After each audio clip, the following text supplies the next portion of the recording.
What's up, guys? Not doing a normal stock up, stock down because I don't think there's anything that else to say about the Jets loss to the Cowboys that hasn't already been said.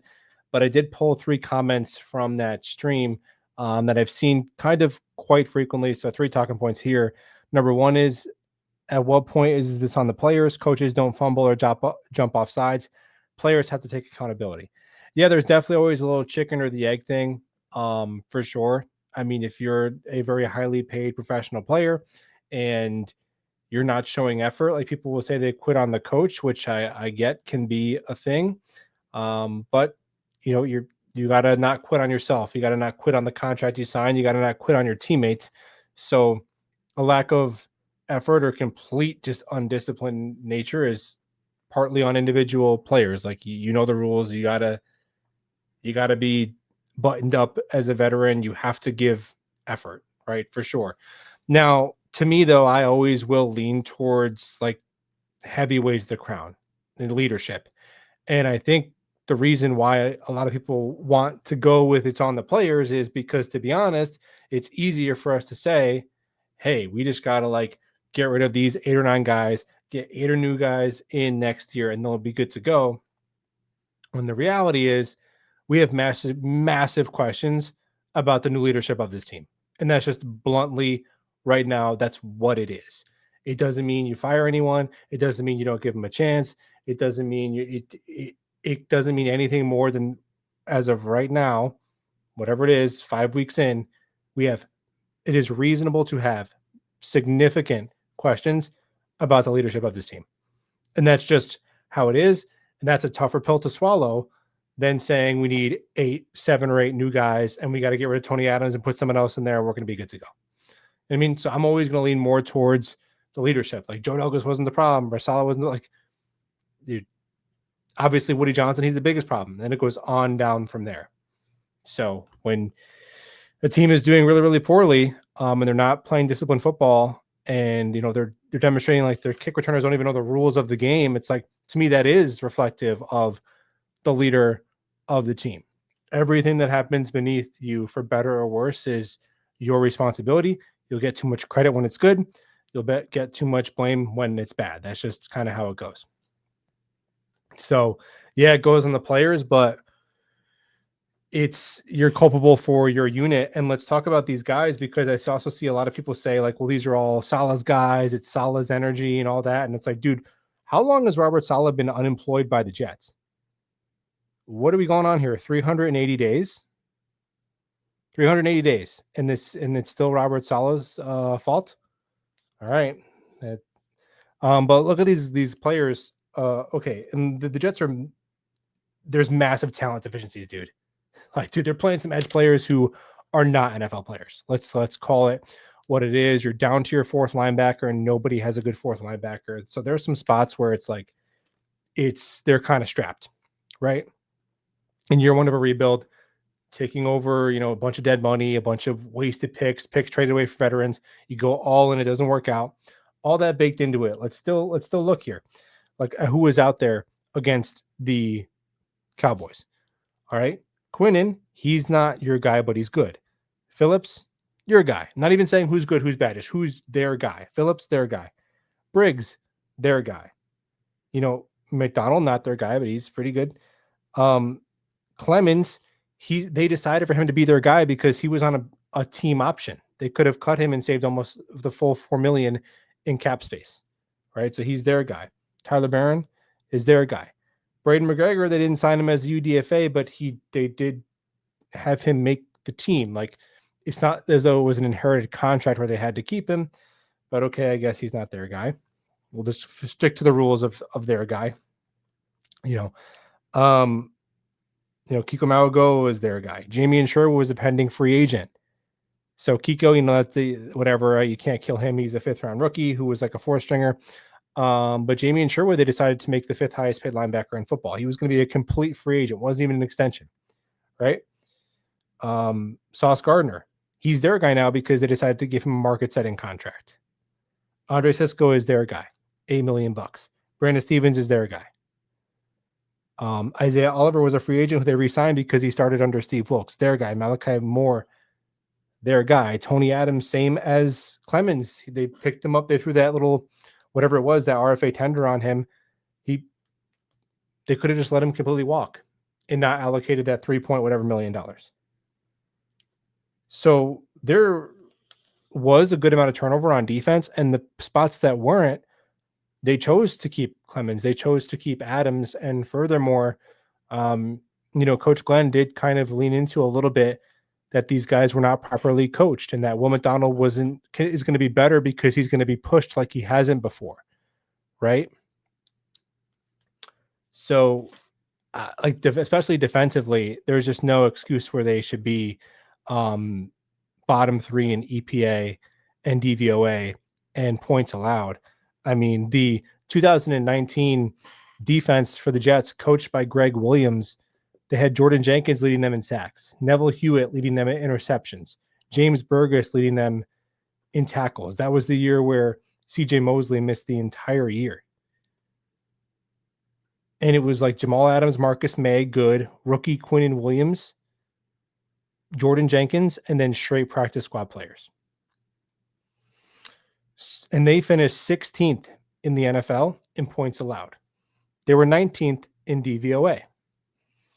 They were 18th in turnovers forced. So if you think the talent gap between the 2019 Jets defense and 2025 Jets defense is massively significant in favor of the 2019 Jets defense, then we can just agree to disagree. Now, I know this is a negative video. It's not a rant. It's not saying fire anyone. It's not saying don't give them a chance. Like, this is just the straight up, this is the state of it. This is the state of it. And I don't think there's reasons why I should be that bad, particularly on defense. Okay, next comment. Why do the Jets still play Lazard, Stevens, Clemens? The year is over, play the rookies. So the one I'll definitely agree with you is Lazard, because why? Like, especially when you have an obvious other answer, which is Smith, and they're playing Smith a bit, but it should almost be always Smith instead of Lazard. And even at this point, dude, like, even if they want to bring up Skinner from the practice squad, because let's be serious, if they bring up Skinner from the practice squad, maybe he sucks. Maybe he's a straight up practice squad player, CFL player. That's most likely, because most of those guys that we like in the preseason turned out being nothing. And they bring up Skinner and he like drops a pass. Are we going to kill them for that? I'm not, because you're trying and you're pushing some buttons. But if like Tyler Johnson goes back out there and drops his 4th of the year on limited targets, come on. Reynolds is actually okay. Like, you're trying to win some games still, so Reynolds helps you do that. But I think the combination of Tyler Johnson and Lazard, give one of those guys from the practice squad a chance. I think especially if you are heading towards the bye week and it's really, really slipping away, that's a spot where I think, like Lazard, why? He doesn't even do like veteran smart things. He commits penalties, so I don't get it. Stevens, I actually think has unironically become a little bit underrated by Jets fans. Now, he's not good. He's still probably a bit overpaid, but you're starting to see Stevens the last few games where it's like, okay, this isn't a complete, oh my gosh, we're going to have to cut him, be on the bench next year for $12 million. Stevens, he could play a little bit. And, he has some missed tackles like they all do, but his missed tackle rate is the lowest of anybody in the secondary. And he has some plays where he jumps off my screen as like a physical coming down line of scrimmage, making a hit. And I know he did the little dance where he's doing the mime thing when they're down 30 and everyone's ripping him, but at least that's better than giving up. Like, he's still like participating in the game. He's still like, hey, I made a play. He's celebrating. I get it. Like, I don't know. It's better than sulking. It's better than just Jamie and Sherwood jogging as a running back beats him to the pylon. So Stevens actually stock up in my book the last 3 weeks or so. So what'll be interesting is, do they tinker with something where he plays safety at least a little bit? Because is there a way that you can get him and AZ Thomas on the field? Because Stevens, unlike Cisco, unlike Adams, unlike Isaiah Oliver, all these guys,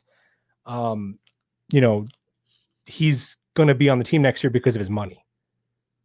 And you don't want either Stevens or AZ Thomas to be a backup next year. You don't want a $12 million backup corner, and you don't want a top 75 pick in his second year to be a backup on a roster that has a lot of holes, right? So how can you best manage like the resources and the guarantees you've already given out.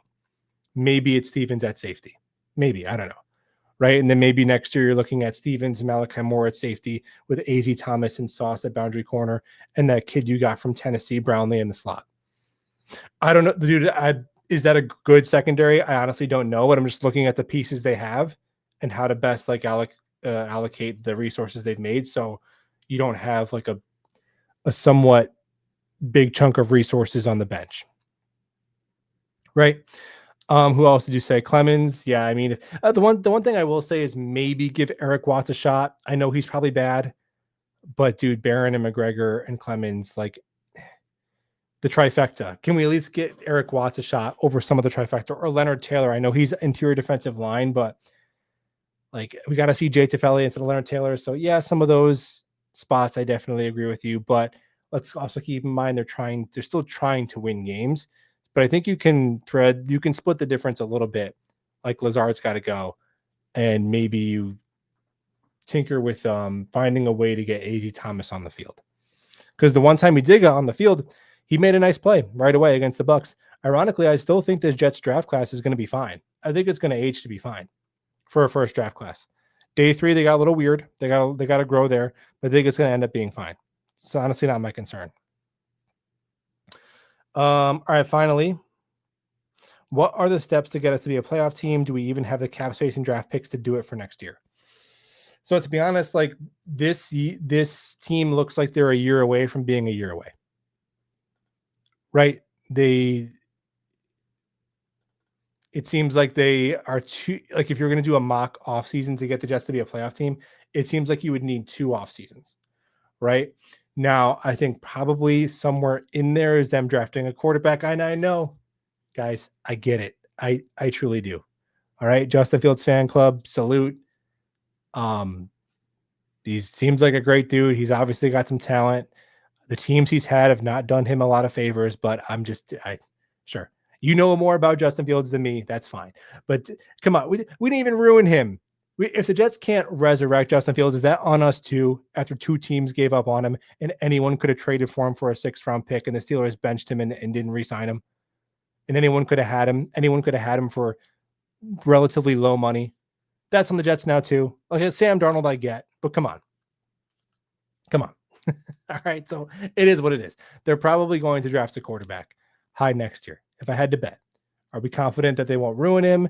Is it all Justin Fields' fault? No, but let's just say what probably is. That's probably what they're going to do. If you had to bet, if you had to put U.S. currency on it, you're going to bet that they're going to take a quarterback high. If you lose a ton of games and you have a QB on a bridge deal, you probably do that. Right? That's kind of the timeline of what regimes do. So they probably do that. And then next year, you're looking at maybe Fields starts as the bridge QB, and then they go to the rookie late, and the roster still needs some work. And then in 2027, that QB is in his 2nd season when all QBs who end up being good are at least good by. Even Josh Allen, look at the back half of his 2nd year. He was a top 10 quarterback. So we'll know by, Thanksgiving of year 2 if that kid can play and if the roster is up to snuff. And that's probably, if things go well, it's probably 2027 in which they can compete for a spot. Now, are they going to last that long? Are they going to make the right picks? I don't know. But I think if you're telling me the Jets, made the playoffs in 2 years, that's probably something along the lines of the steps that took place. If you're telling me they did it with Muji and Glenn. So probably 2027. Maybe they turn it around quicker than that, but it's hard to see them being just one offseason away at this point with how they've started. Hopefully they can get a win in London, and we will talk about soon.